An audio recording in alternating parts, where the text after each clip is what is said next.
Next day, Prabhupada drafted another significant statement naming several of his disciples as trustees of his Bhaktivedanta Book Trust. You can note it's interesting how Prabhupada separated ISKCON from the BBT because whatever happens, he wanted the BBT to be protected. It can never be interfered with in any way because that's the most important thing, is the books.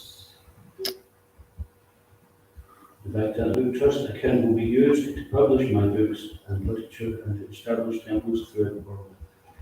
Specifically, 3 temples are to be established, one each in Mayapur, Vrindavan, and Jagannath. Although Srila Prabhupada intended GBC to oversee the activities of this one, he was not creating a monolithic structure of Karanda as GBC member. Each temple must remain independent and self-sufficient. That was my plan from the very beginning. Once there is bureaucracy, the whole thing will be spoiled. There must always be individual striving and work and responsibility, competitive spirit.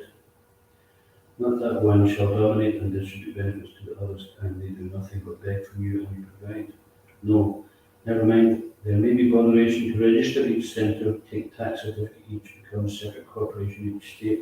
That will train men how to do these things and they shall develop reliability and responsibility. So from the very beginning, Prabhupada has put some responsibility on the young devotees' shoulders. He's also doing the same thing as he did with the BBT. He's ensuring that if one centre runs into trouble, it doesn't affect the others.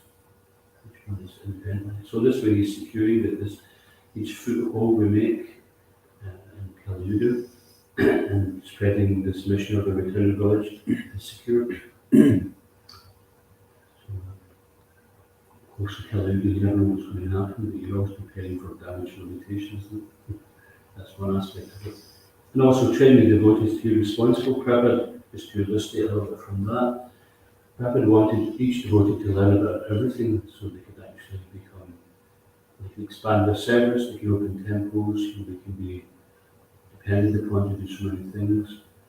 And so we shouldn't think, oh, I'll never give class, or I can never do this, I can never do that. Our mind may tell us these things, but actually we get empowered by Acharya, and we can do so many things which you never thought you could. And this may be right above the limitation of the mind, as the message of Acharya. So Prabhupada ki Jai. Om Namo Bhagavate Vasudevaya. Om Namo Bhagavate Vasudevaya. Om Namo Bhagavate Vasudevaya. Om Namo Bhagavate Vasudevaya. Canto 6, Chapter 9, entitled The Appearance of the Vritrasura, text 49. Na Veda Kripana Shreya Atmano Guna Vastu Drik Naveda Kripana Shreya Atmano Guna Vastu Drik Tasya Ichato Achet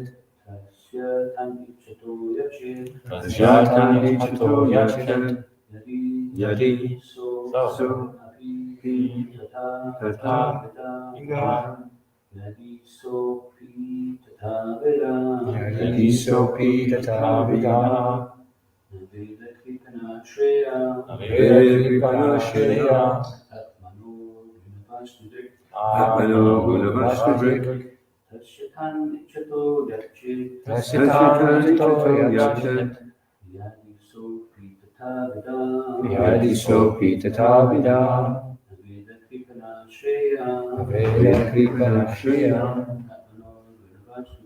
Atmano Guna Vastu Drik Tasyatan Ichato Yachet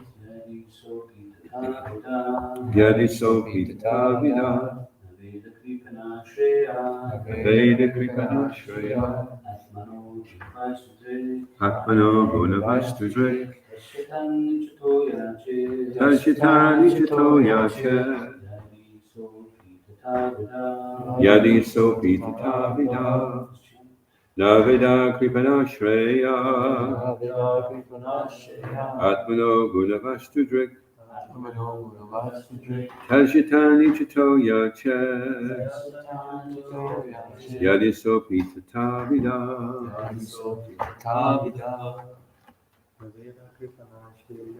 Naveda Kripana Shreya. Atmano Gunavastudrik. Tasyatani Chito Yache. Yadi Sopi Tatavida. Naveda Kripana Shreya. Veda Kripana Shreya. Atmano Gunavastudrik. Atmano Gunavastudrik. Tasyatani Chito Yache.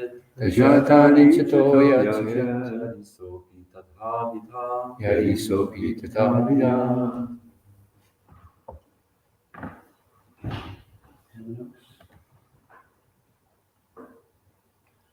Na, No, not.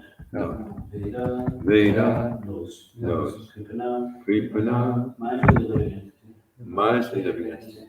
Shreya, Shreya. the ultimate necessity. The ultimate necessity. Atmana, Atmana, of the soul. Of the soul. Gunavastudrik, Gunavastudrik, who is attracted by the creation of the modes of material nature. was attracted by the creation of Lord's Lord's material material nature.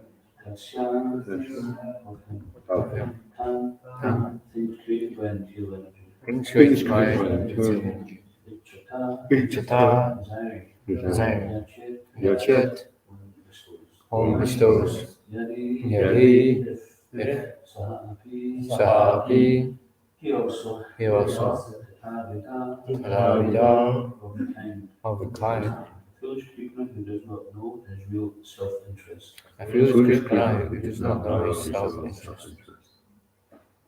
Translation. Those who think material assets to be everything or to be the ultimate goal of life are called misers, creepiness. They do not know the ultimate necessity of the soul. Moreover, if one awards that which is desired by such fools, he must also be considered foolish. Please repeat. Those who think material assets to be everything Those who think material assets to be everything, or to be the ultimate goal of life or to be the ultimate goal of life, are called misers. Called mind. rises creepiness. They do not know They do not know the ultimate necessity of the soul. the ultimate Necessity necessity of the soul. Moreover, if one awards that Moreover, if one awards that which is desired by such fools, which is desired by such fools, he must also be considered foolish. we must also be considered foolish. There are two classes of men and women, namely the Kripana and the Brahmana. The Brahmana is one who knows Brahman, the absolute truth, and who thus knows his real interest. Kripana, however, is one who has material body concept of life. So if he has a material body concept of life, not knowing how to utilize his human or demigod life, Kripana is attracted by things created by the material modes of nature. The Kripanas who always desire material benefits are foolish, whereas Brahmins who always desire spiritual benefits are intelligent.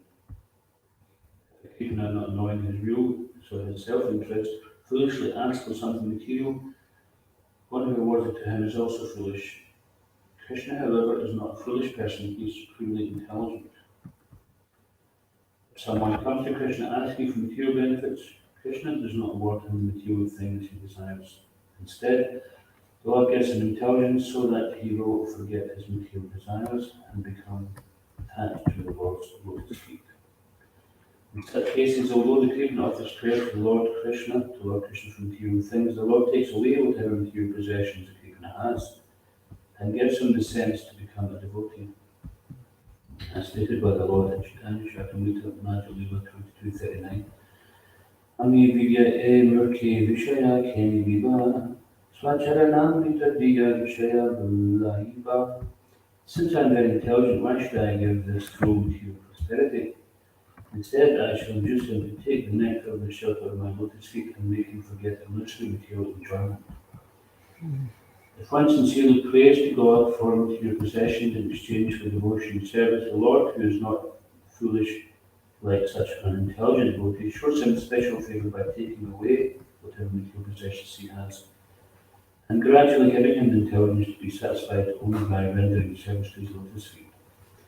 Srila Vishwanath Chakravarti Thakur comments in this regard that if a foolish child requests his mother to give him poison, the mother, being intelligent, will certainly not give him poison even though he requests it. The materialist does not know that to accept pure possessions means to accept poison, or the repetition of birth and death. An intelligent person, a Brahmana, aspires for liberation from material bondage. That is the real self-interest of a human being.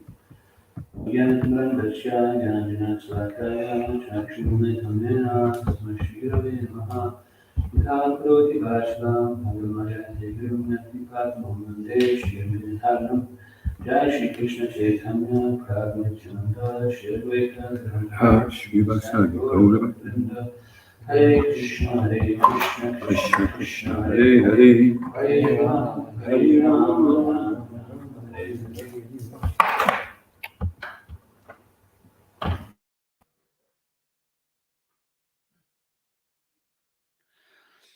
Those who think material assets to be everything or to be the ultimate goal of life are called misers, creepiness.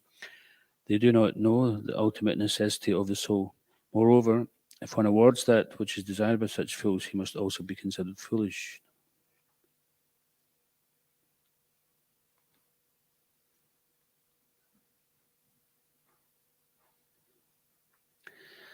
So it's interesting, this word kripana is also translated by Srila Prabhupada to be a very kind of similar sounding English word, cripple-minded.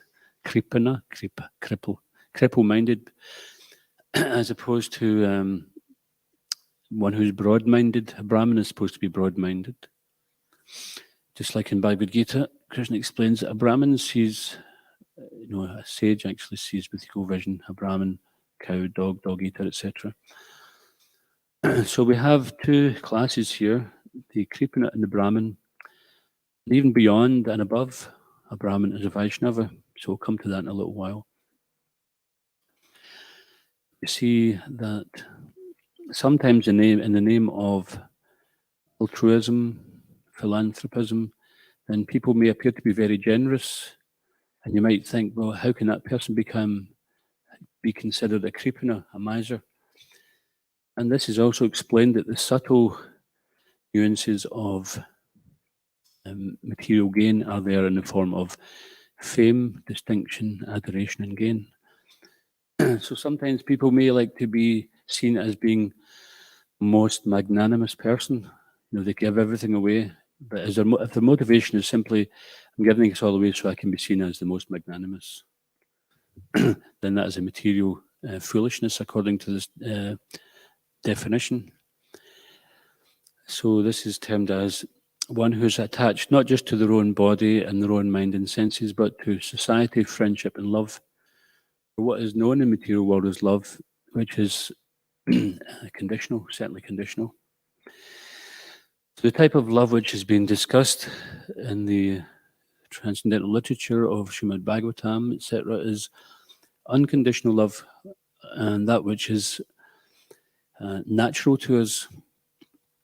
But to uncover that which is natural and is already inherent and dormant within us, then we first of all have to engage in the process of sadhana. Sadhana means that by somehow or another, by intelligence, either some devotee has convinced us, or we read the Shastra and we become convinced, or through some kind of process of using our intelligence, we've come to the conclusion that everything we're doing is simply self-motivated. I, me, and mine. If things are centered around I, me, and mine, then this is material consciousness, and this is kripana. And even though externally it may seem that someone is a great benefactor, etc., if they're not actually taking into consideration the ultimate necessity of the soul, then what they're doing is fortifying someone else's illusion. So, of course, this doesn't mean to say that we don't take care of material charities. We don't care for people's material necessities. So if someone is hungry, then if we have the means, we can feed them. And we do that, in ISKCON throughout the world. We're distributing millions of free meals every day. It's actually been counted as actually since Food for Life Global has been incorporated, they've actually distributed in a number of billions of meals. So I think it's like at least 1 billion meals now. That's no small thing. So for an organization who doesn't see material benefits as being important, then it shows you that we don't neglect to do these things as well. So we may take care of the body, but we mustn't forget that which is giving life to the body. So just like this drama, there's this drama called The Bird in the Cage. So little Polly, the parrot, is in the cage. And the owner of the parrot, or the person who thinks they're the owner of the parrot, nobody can own another living entity. Nobody can force us to do anything. Even devotional service, sometimes we hear people saying, "Oh, you're forcing me to do this." It's a willing process. We don't have to do anything. But if we want to be a devotee and we want to take advantage of the facilities which are given to those who are aspiring to be a devotee, then we have to be willing to engage in devotion service. It's not going to just arrive at our feet. No, it's a willing process, which means it starts with thinking, feeling, and willing. Oh, yeah, I think I'd like to be a devotee. Oh, yeah. Yeah, and then you feel like you want to be a devotee. That thinking becomes stronger, and then you're willing, and the willingness manifests through action. Srila Prabhupada says that devotional service is actually manifest, or love is manifest through action. We can't just say we love somebody and then do the opposite.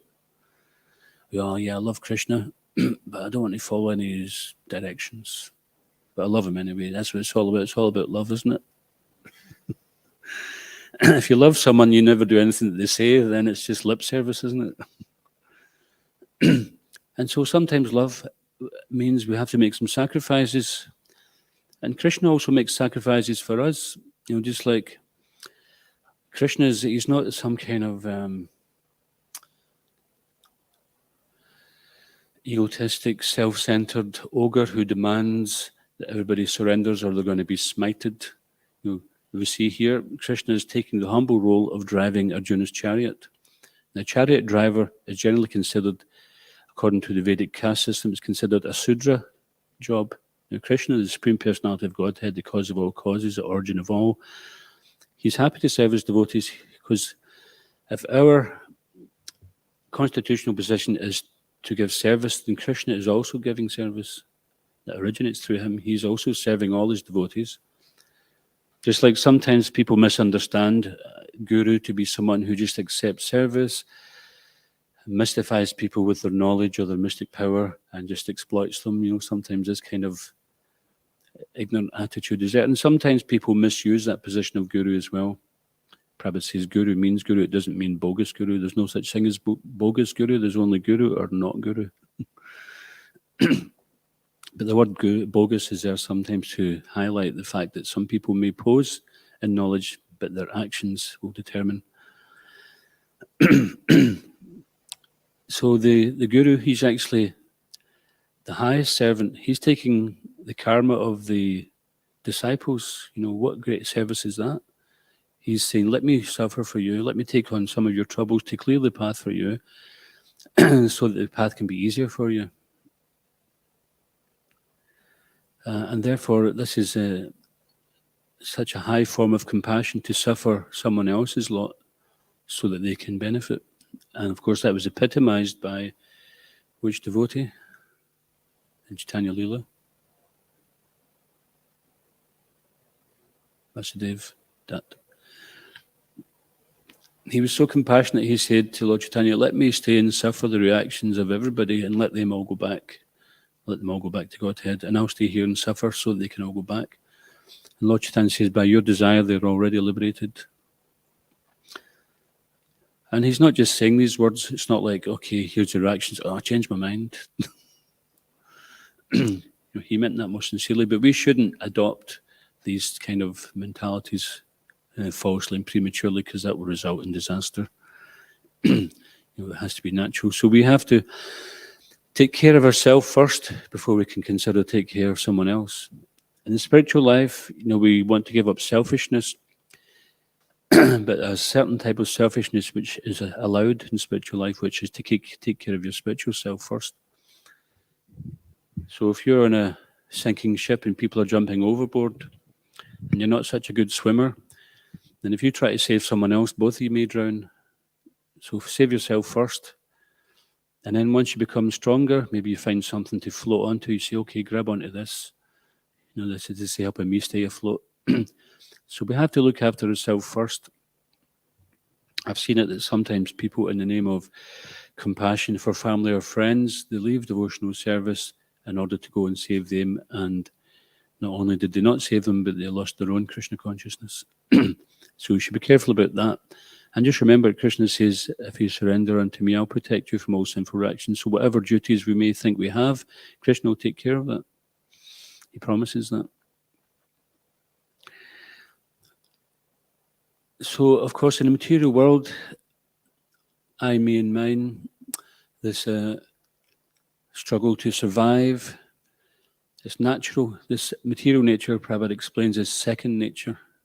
It comes second nature to be defensive, to be protective of our possessions, our ego, our opinions.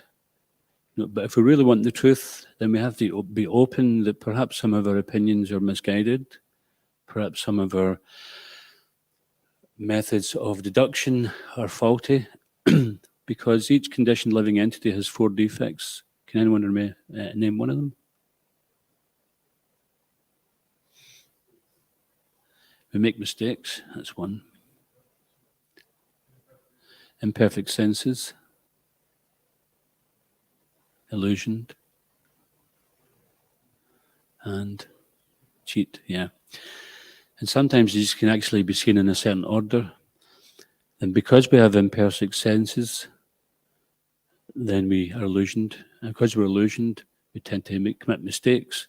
And then to cover up our mistakes, then we might cheat. Oh, it wasn't me. Oh, I didn't mean that. Just like I heard recently, someone committed murder and they said, oh, I didn't mean it. If you didn't mean it, you shouldn't have been stamping on the person's head then. What do you think was going to happen?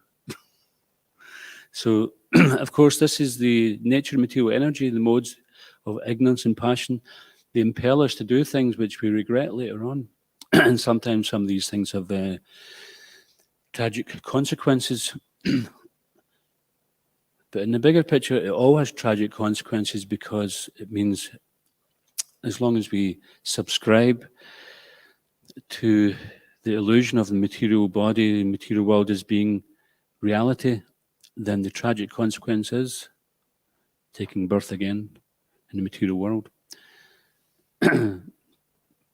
So therefore, it's encouraged that we should become Brahmin, we should become intelligent, and know what our real self-interest is. Because in the material world, there's so much insecurity. So people are thinking their self-interest is primarily we have to secure ourselves some income, a place to stay, some trustworthy friends, etc. And this is natural. We want to be surrounded by some kind of security. But unfortunately, even if we do find that, it's not something we can really depend on because these things can change. The economy may put paid to our plans, change in policies, change in industry. So many things can happen which can create uncertainty. She couldn't time up a key. So this is the thing which we can always be sure of in the material world is change. The thing which is always constant in the material world is change. Nothing remains the same. And Krishna explains that in the Bhagavad Gita, that the material energy is endlessly mutable. So in this way, Maya keeps us chasing the carrot on the stick, thinking, well, I didn't quite achieve satisfaction that time, but now it looks like I've got it sussed out. Now everything's lined up. I will enjoy. or I will get some situation which will be perfect. This relationship didn't work out, but this one looks like it's going to be the one. Now, the only relationship which is really going to work out is our eternal spiritual relationship. Now, a nice point being made here is that Krishna is like a loving parent who, even though the child wants to take some poison, then the parent won't give it. Even if the child's crying for it and having a tantrum, the parent won't give it what's bad for it. There was an interesting example. One time when Prabhupada was a younger householder, he had a small child, and the boy kept on wanting to touch the table fan, and Prabhupada kept on telling him, no. But he kept on wanting to do it, and he was teasing his father. Prabhupada's son was teasing him. So then he said, okay, touch. So he let him touch it, and then he started crying. The boy started crying because he got hurt. And then Prabhupada says, you want to touch again? Go on, touch. So he had to learn by the school of hard knocks. So sometimes we learn by the school of hard knocks. Sometimes we learn by others' mistakes. And sometimes we go through the school of hard knocks and still think, it didn't work that time, but if I do the same thing again, it will probably work this time. Was it Einstein said that the definition of insanity is doing the same thing over and over again and expecting something different to happen, expecting a different result? So in this way, to some degree, we have been illusioned by the material energy. We're attracted. This is Maya's potency. She attracts us even to something which we have experienced before has caused us suffering. We've seen others suffering from it, and still we want to continue with it, thinking that something different is going to come of it, thinking that we're not going to become a victim of it. And in some kind of deep understanding, it is a fact that the soul cannot be killed. So perhaps that's what we're thinking, that, well, I'm eternal. I cannot be killed by smoking cigarettes. I cannot die by alcohol poisoning or drug overdose or whatever. I can't be harmed. Now, these things are true, but if we're in the bodily concept, we're certainly going to damage or lose that bodily facility. So I'd just like to quote a little bit from Bhagavad Gita. Jarena Hyavaram Karma Buddhi Yoga Dhananjaya Buddho Sharanam Anvichat Kripana Falahetava. So this is from Bhagavad Gita. I forget which chapter it is. O Dhananjaya, rid yourself of all fruitive activities by devotional service and surrender fully to that consciousness. Those who want to enjoy the fruits of their work are misers. So here's the definition of Kripana, is one who wants to enjoy the fruits of the labor. So, and this is based on the misconception of mameti. What does mameti mean? Mine. Just like the child, as soon as they see anything, that's mine, that's mine. They just want to. They don't have to be educated. We already know in the material world, whatever we can grasp is to be seen as ours. Mameti, this is mine. But the first principle of spiritual life is nirmama, nothing is mine. Of course, that doesn't mean to say that we're like hippies where we think, okay, well, that's fine. I can just go and take the neighbour's car into Glasgow today because it's all Krishna's. The neighbour's not going to agree with that. And the Ishopanishad explained that everybody, according to their karma, has their quota. So to be envious of someone else's quota is not practical because it's not your quota. So never, in this sense, if we don't know what our quota is. One day we may be poor, one day we may be rich, we may be healthy, we may be ill. Things are always changing. So this is our own individual quota. To accept that is actually a very advanced thing for the living entity, because we like to continually try to make adjustments so we don't have to accept it, or we like to point the finger at someone else to blame them for the difficulty we're having in life. But like they say, when you're pointing one finger at somebody, there's three pointing at you. unless you do it like that. But we, in Bhagavatam, we're encouraged to accept our karmic reactions so that the karmic reactions is done by and it's gone. We've moved on from that. It's one less reaction. There's this old saying, you're looking well, have you been sick? And sometimes that's the case, isn't it? It's like, I wasn't well for a little while and I'm on the mend, but Hoksha the other day said that I looked much better. He said, you look even better.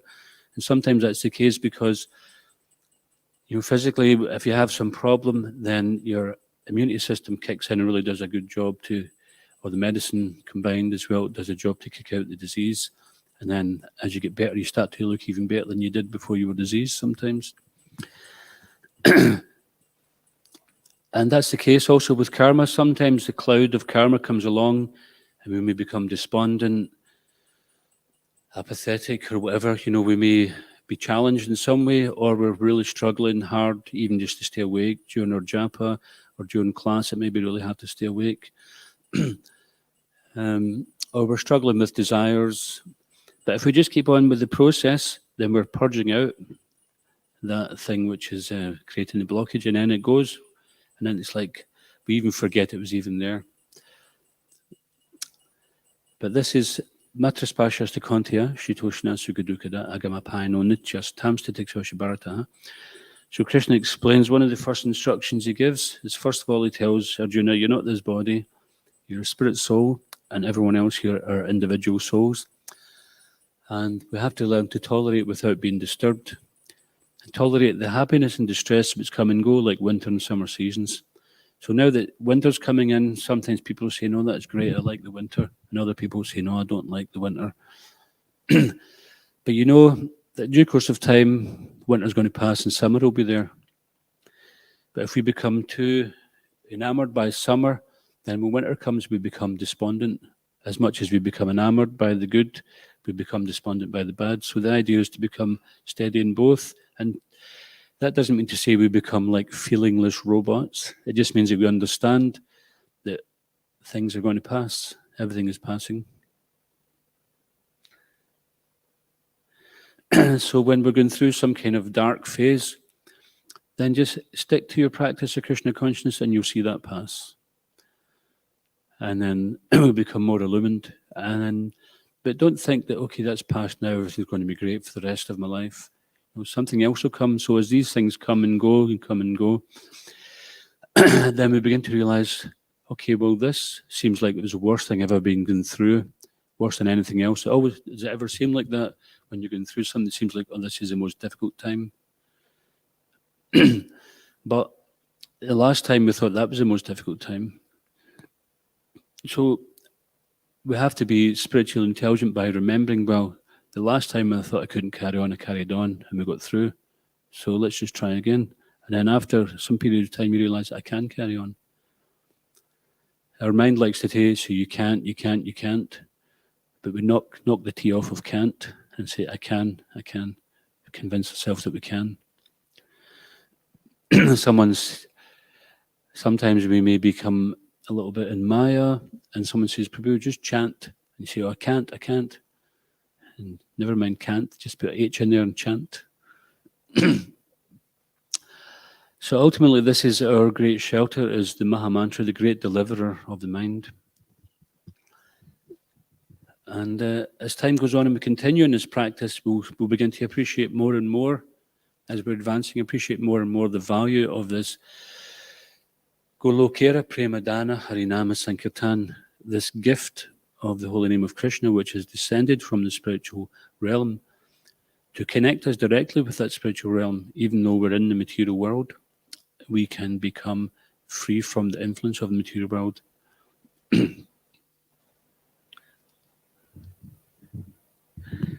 So Prabhupada says in the purport here that one who has actually come to understand one's constitutional position as the eternal servitor of the Lord gives up all engagements save working in Krishna consciousness. So this is called Buddha Yoga, which means transcendental loving service to the Lord. And such devotional service is the right course of action for the living entity. And only misers desire to enjoy the fruit of their own work just to be further entangled in material bondage.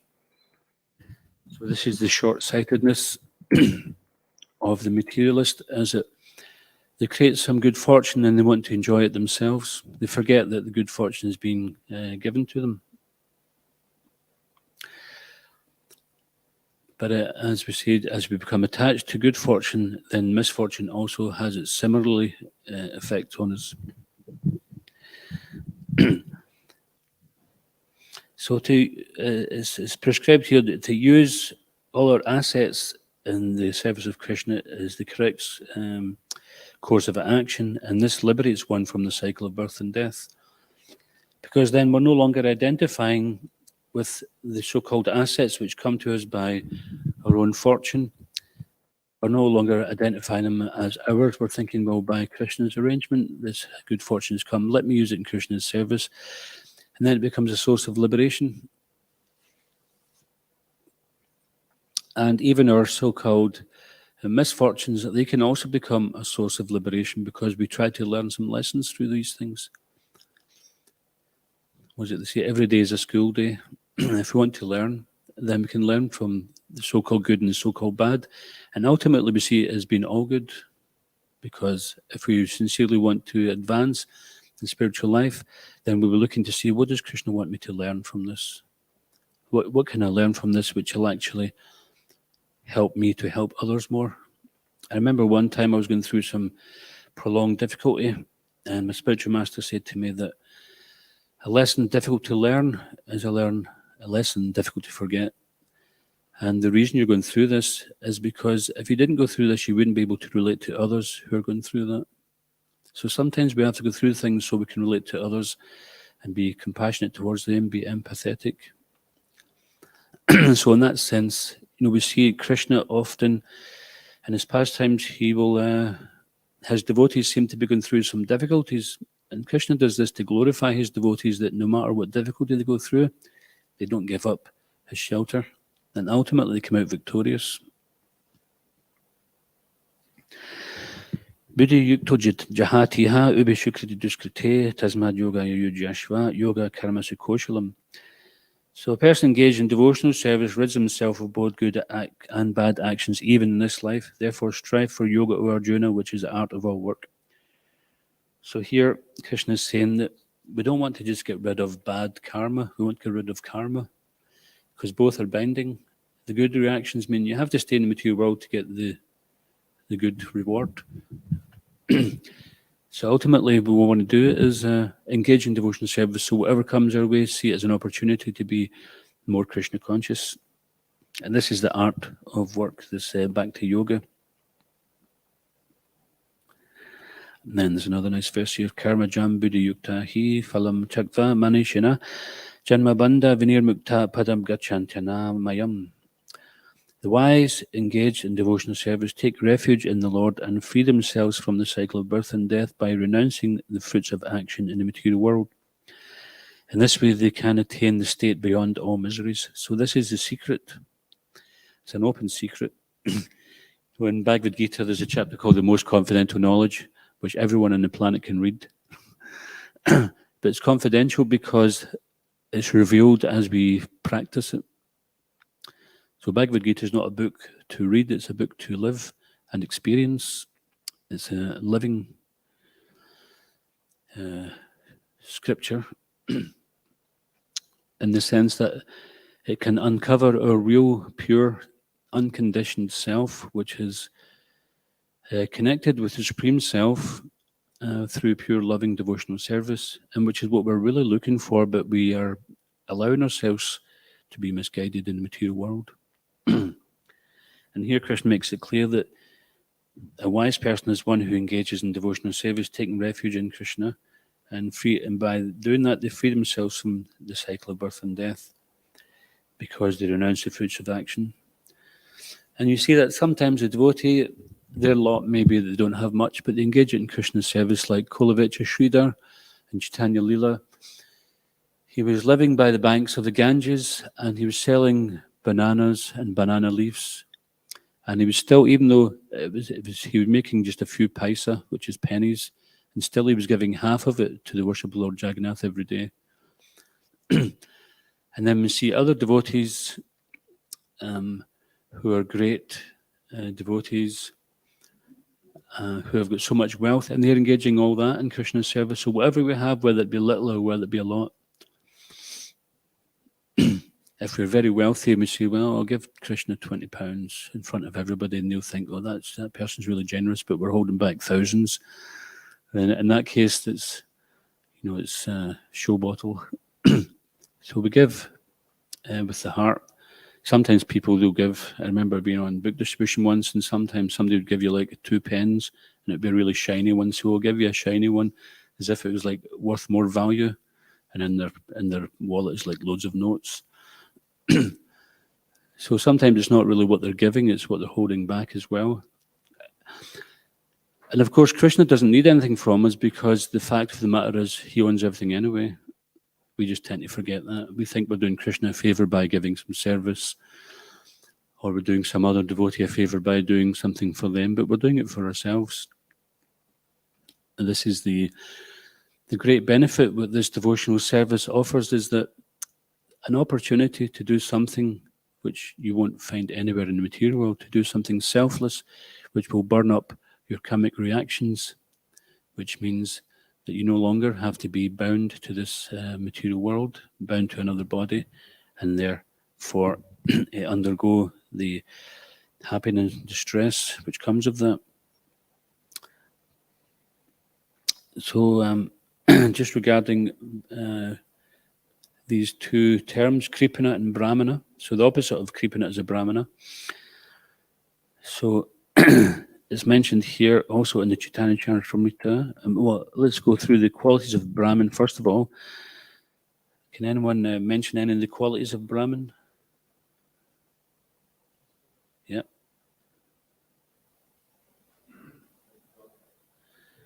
Yeah, well, that would be there. If you're going to be a Brahmin, you have to be on time, especially if you're doing pujari work. Yeah. Cleanliness. Truthfulness. Cleanliness. Truthfulness. Austerity. Honesty. Yeah, peacefulness, self-control, austerity, purity, tolerance, honesty, knowledge, wisdom, and religiousness. These are the natural qualities by which the Brahmins work. So it's Shamul Damas, Tapa, Shocham, Chantir, Arjavam Evacha, Gyanam Vigyanam, Ashtikyam, Brahma Kama, Swabhavam Jam. Yeah, and that's from Bhagavad Gita. And then from CC, it's also mentioned Samodamas, mental equilibrium, self-control, austerity, cleanliness, tolerance, simplicity, detachment, theoretical and practical knowledge, satisfaction, truthfulness, and firm faith in the Vedas are the 12 qualities of a Brahmin. Now, so a Brahmin should be engaging in these type of activities. They should be developing these kind of qualities. But even beyond the Brahmin, which is what the devotees are aspiring for, not that we think, well, we're Vaishnavas, we're above a Brahmin, so we don't have to follow cleanliness, mercy, truthful, or austerity. That's not the case. We have to be, being above something means you include it. It should be included.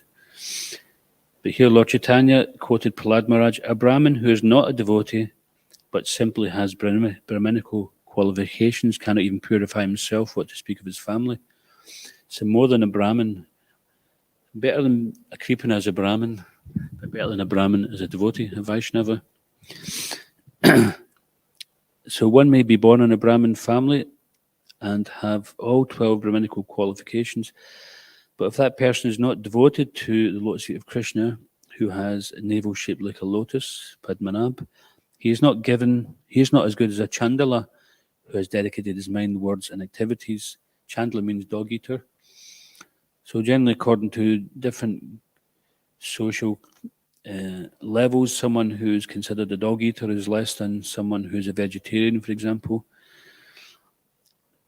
So in that kind of material kind of estimation, they're not considered to be high. But if someone comes from a low family, if they have devotion to the Lord, that's better than a Brahmin. Simply to take birth in a Brahmin family or to have Brahminical qualifications is not sufficient. One must become a pure devotee of the Lord. If a Swapacha or Chandala is a devotee, he delivers not only himself but his whole family. Whereas a Brahmin who is not a devotee but simply has Brahminical qualifications cannot even purify himself, what to speak of his family. So this indicates that you may be able to develop some of these qualifications by your own endeavour. But if we don't have, by austerity, people can decide to be austere for different reasons. But if we develop various qualifications, but if we're devoid of the Krishna, then these qualifications are not considered to be as important as actually one who has devotion. So here's another word. Without becoming a pandit, he's not a Brahmin. But above a pandit, one has to become a Brahmin, a Vaishnava. So one may become very, very learned in the scriptures, they become a pandit, and then they become a Brahmin, because part of Brahmin is to be learned. But then if one becomes a Vaishnava, then he's a perfect Brahmin, Brahmin Vaishnava. So these are the 12 qualifications of Brahmin enunciated in Dharma Shastra.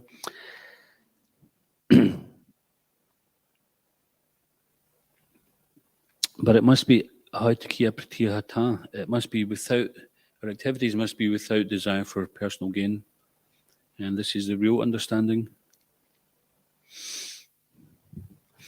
Neither any material opulence nor a qualified Brahmin with 12 high qualifications can satisfy the Lord simply by such acquisition. So here it's been explained that we should be careful not just to be happy to endeavor to be out of the Kripana category and to become a Brahmin, because that can also be a distraction. The one who is attracted to the flowery words of the Vedas might think, okay, let me learn so many mantras. I can chant all the mantras, I can do all these rituals, etc. Sometimes people become distracted by these things and they forget, what is the purpose of Lord Chaitanya's mission. Forget the purpose of life is the real Brahman, means one who knows Brahman, one who knows spirit, and one who can act on that platform. So this is a Vaishnava. He knows that who is the supreme Brahman? That's Krishna.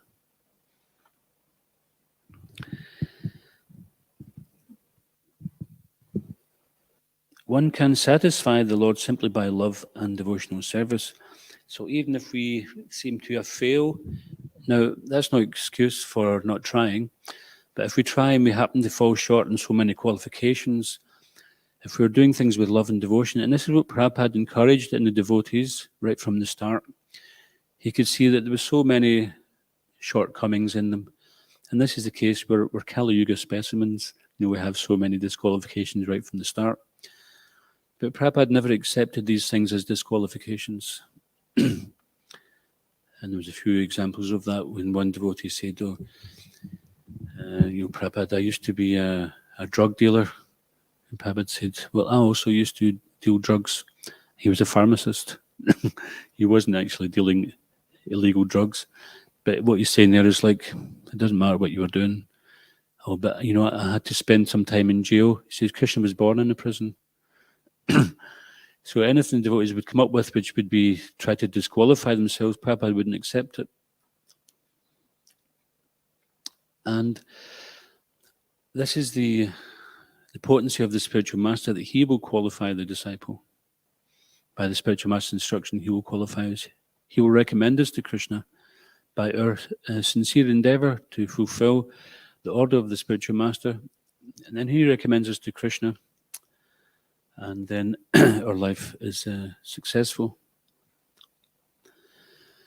So, of course, like Dhanavir Maharaj said, that Krishna consciousness works, but it's not sloppy Krishna consciousness. We shouldn't think, oh, well, that's good. I'll just get the mercy of Guru and Krishna, and I'll just take it easy. I'll just continue being a nonsense. No, we have to also endeavor. We have to try, but we understand that actually it's by the mercy of Guru and Krishna where we really become qualified.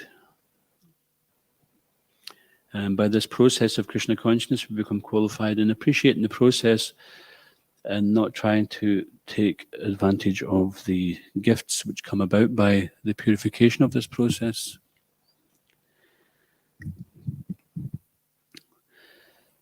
So,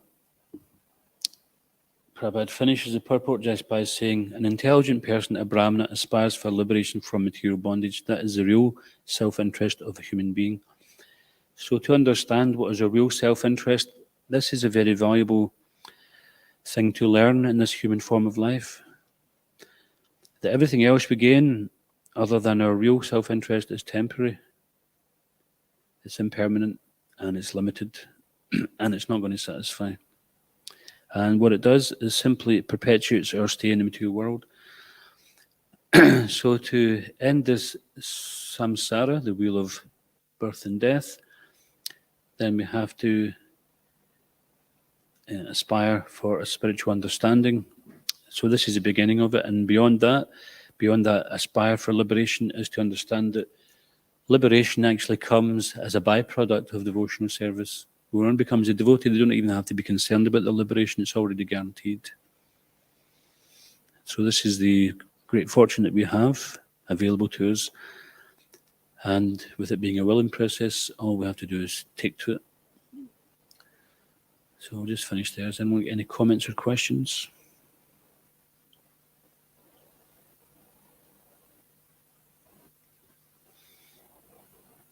No? Okay, it's going around the key. Prabhupada ki, Grantaraj Srimad Bhagavatam ki, Nitai Gaur Premanande. Go back to the key.